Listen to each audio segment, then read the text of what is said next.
Halo guys, gimana kabarnya nih? Semoga sehat selalu dan rezekinya lancar ya. Baiklah, di sini Mimin Asik Movie mau menceritakan alur film India keren nih guys, yang pastinya cocok buat nemenin kalian yang lagi gabut. Film kali ini berjudul Dabangg 3. Film ini akan bercerita Chulbul Pandey yang kini telah dipromosikan menjadi ESP serta dinas di sebuah kota bernama Tundla di daerah Pradesh. Seperti biasa, kedatangannya akan menjadi badai bagi para penjahat yang ada di sana. Dan tak disangka, Chulbul bertemu dengan musuh di masa lalu yang bernama Bali Singh. Dan Bali adalah orang yang membunuh cinta pertamanya Chulbul. Keduanya sama-sama berniat untuk membalaskan dendam di masa lalu mereka. Dan kira-kira seperti apa kisahnya?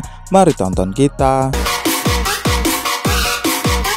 Film diawali dengan sebuah pernikahan besar dari orang kaya di Tundla, daerah Uttar Pradesh. Di tengah acara, tiba-tiba datang kawanan perampok. Kemudian mereka membajak dan menjarah semua yang ada di pesta itu. Di sana ada polisi, namun mereka hanya menonton saja. Rupanya mereka menunggu pemimpin mereka yang tak lain dan tak bukan adalah sang polisi barbar yang telah menjadi ESP, yaitu Chulbul Pandey. Dan pertarungan kocak pun terjadi.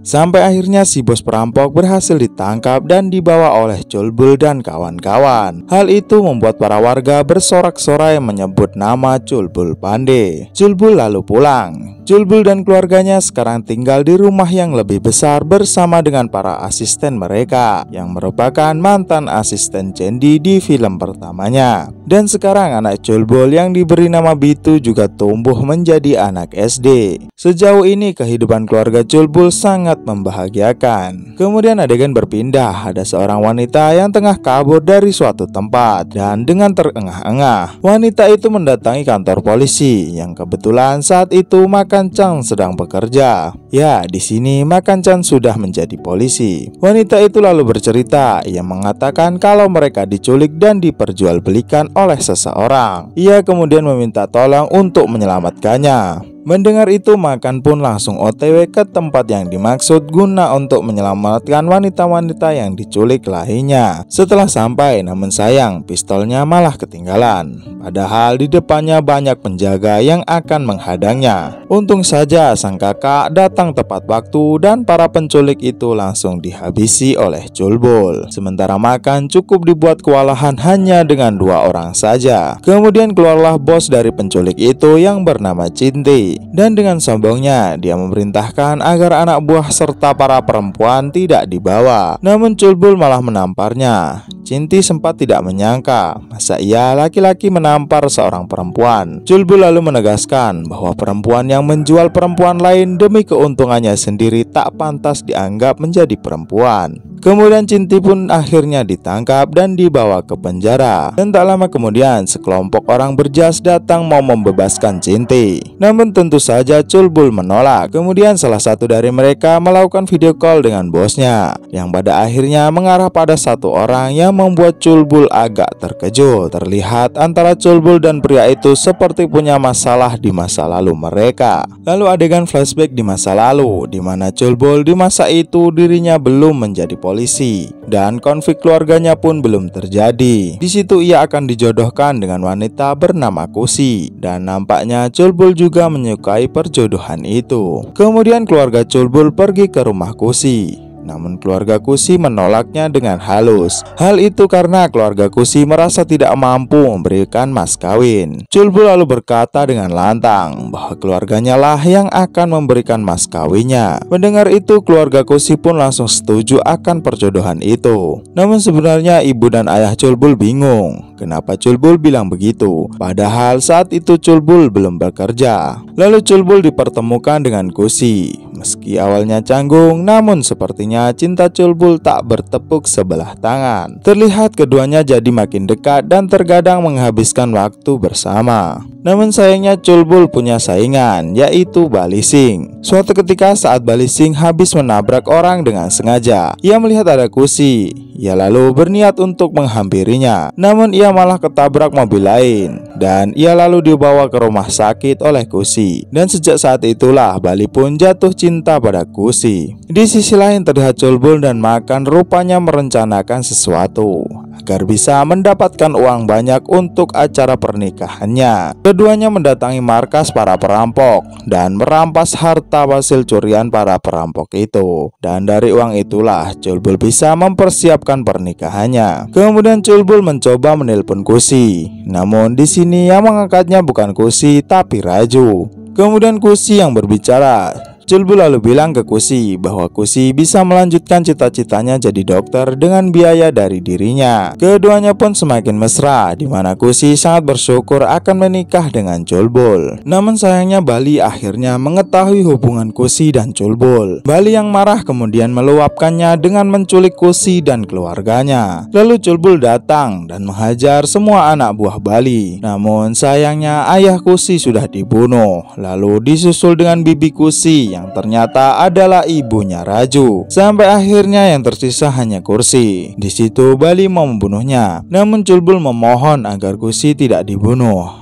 Ia rela memberikan Kusi kalau memang Bali menginginkannya, asalkan Kusi tidak kenapa-napa. Namun Bali berkata sekalipun Kusi dipaksa bersamanya, hatinya akan tetap selalu memikirkan Culbul. Bali kemudian menarik tali yang menggantung Kusi hingga tinggi. Lalu Bali melepaskannya sehingga Kusi jatuh ke jurang. Culbul pun tak bisa menyelamatkan Kusi dan merasa sangat menyesal serta depresi. Saat itu Culbul yang ada di TKP ia malah ditangkap dan penjara. Dan itulah alasan kenapa ayahnya Raju di film pertama suka mabuk-mabukan, karena istrinya meninggal dibunuh oleh Bali. Dan ketika Culbul di penjara, orang-orangnya Bali masih terus berusaha membunuhnya. Sampai akhirnya kepala polisi di sana tahu bahwa Culbul tidak bersalah. Ia lalu membuat Culbul bebas dan menawarinya untuk menjadi polisi. Dengan begitu, apa yang jadi tujuan Culbul bisa tercapai. Lalu terlihat Culbul benar-benar menjalani latihan ketat dan bersungguh-sungguh hingga ia pun lulus. Dan Culbul langsung mengejar Bali untuk balas dendam.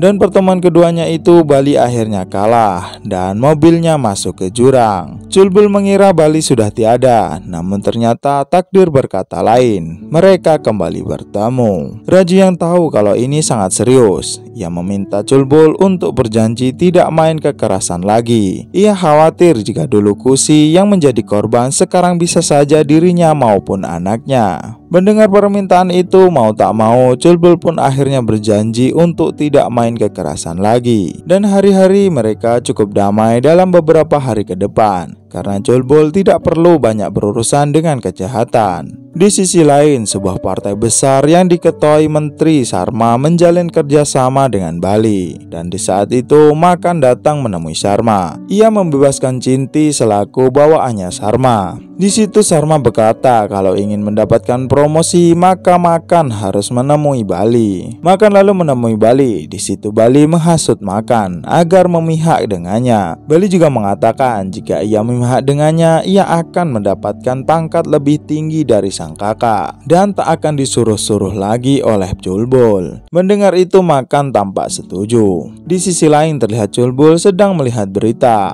Ia melihat ada kerusuhan di halte yang berlokasi di daerah pengawasannya. Sayangnya ia tak bisa melakukan kekerasan. Culbul lalu OTW ke kantor polisi terdekat halte tersebut. Ia lalu menegur bawahannya agar bekerja lebih baik. Kemudian di malam harinya, rumah Culbul nampak ada yang menggedor-gedor pintu dan ada yang melempar jendelanya hingga pecah. Saat itu Culbul belum pulang, sehingga istri dan anaknya berusaha keluar rumah untuk menyelamatkan diri. Terlihat ada banyak orang yang berusaha mengejarnya. Sampai akhirnya Culbul pun tiba. Namun ia tak bisa berbuat apa-apa karena ia masih memegang janji kepada istrinya. Meskipun ia dilempari dan diserang, dia hanya diam. Sampai akhirnya istrinya menyuruh menjalankan tugasnya ketimbang menepati janjinya. Dan tak perlu berlama-lama, Culbul langsung menghajar semua penjahat itu dengan mudahnya. Keesokan harinya terlihat Makan yang kini katanya sudah jadi ISPI malah sok-sokan. Ia pindah ke kantor dalam, sementara Culbul akan bekerja di lapangan.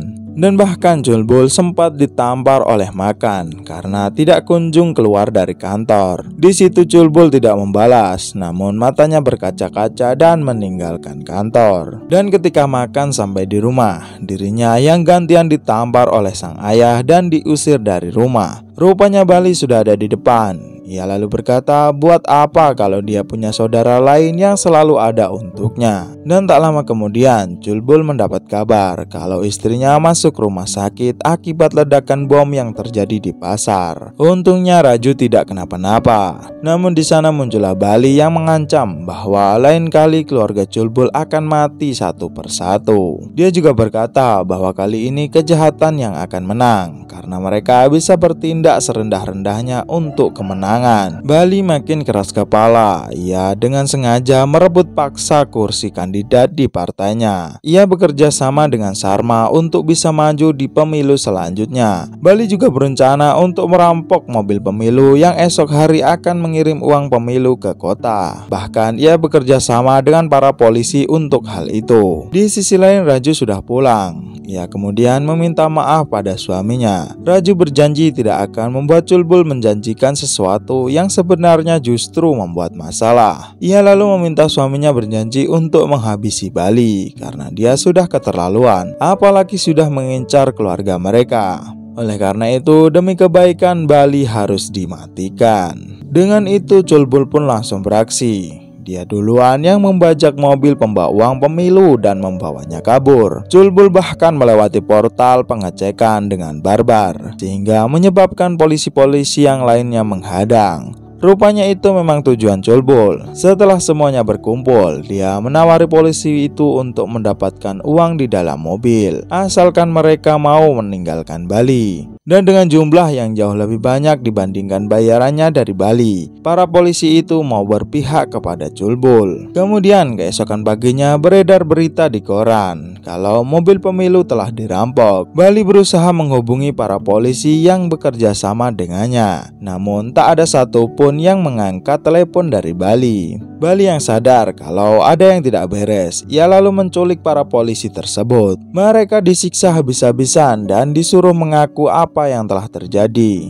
Kemudian Culbul pun ditelepon oleh Bali. Ia lalu berkata bahwa para polisi telah diculik. Kalau ingin mereka selamat, maka Culbul harus memberikan uang tersebut kepadanya. Mendengar ancaman itu, Culbul malah menculik Menteri SS Sarma dengan membuat skenario kerusuhan di depan rumah sang menteri. Culbul langsung menuju ke tempat para polisi yang disandra dan membebaskan mereka. Dan sekarang gantian sang menteri yang diculik di tempat itu. Sementara itu, polisi lain dikirim ke tempat Bali untuk mengecek pekarangan rumahnya yang dicurigai menjadi tempat para korbannya Bali dikuburkan. Namun sayangnya para polisi tidak menemukan apa-apa karena tulang belulangnya sudah dipindahkan. Kembali ke Culbul, di situ ia menyuruh Sarma untuk mengakui semua kejahatan Bali atau nyawanya tidak akan selamat. Sarma pun mengatakan semua kejahatan Bali dalam sebuah video, dan video itu pun disebarkan oleh Culbul. Lalu Bali yang sadar itu tempatnya, ia langsung ke sana menemui Sarma, dan tanpa basa-basi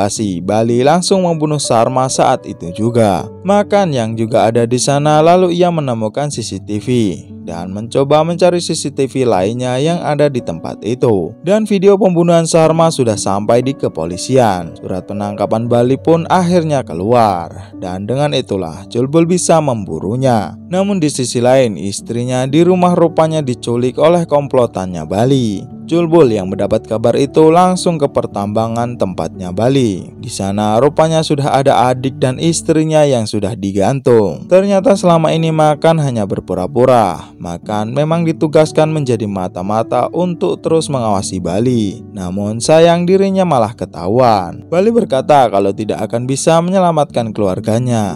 Ia akan membunuh mereka tepat di depan Culbul yang sekarat nantinya. Dan anak buah Bali sudah bersiap semua di tebing-tebing tambang. Dan di saat itulah Culbul tiba-tiba menendang sebuah kotak dan menginjak sebuah pematik yang ternyata meledakkan tebing-tebing tersebut. Akibat itu sebagian besar anak buah Bali berhasil dikalahkan. Dan di tengah ledakan itu Culbul menghajar sisa anak buah Bali dengan ganas, sehingga tersisa Bali seorang. Dan pertarungan satu lawan satu pun terjadi. Dan kali ini Culbul tidak mau memberikan kesempatan lagi untuk Bali. Sudah cukup kesalahannya di masa lalu, dan sekarang Culbul benar-benar akan membunuhnya. Bahkan dia memastikan kalau Bali akan mati. Di depan Bali yang sekarat, Culbul berkata bahwa bila kita benar-benar mencintai seseorang, maka harusnya kita membiarkan orang itu bahagia, terlepas dengan siapa orang itu hidup bersama. Dan Bali pun dikuburkan hidup-hidup hingga tewas. Akhirnya Culbul yang sekarang berhasil menyelamatkan keluarganya, dan hal tak diduga-duga pun terjadi,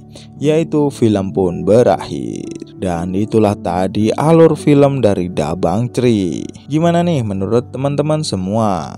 Dan sampai jumpa di konten-konten selanjutnya. Bye-bye.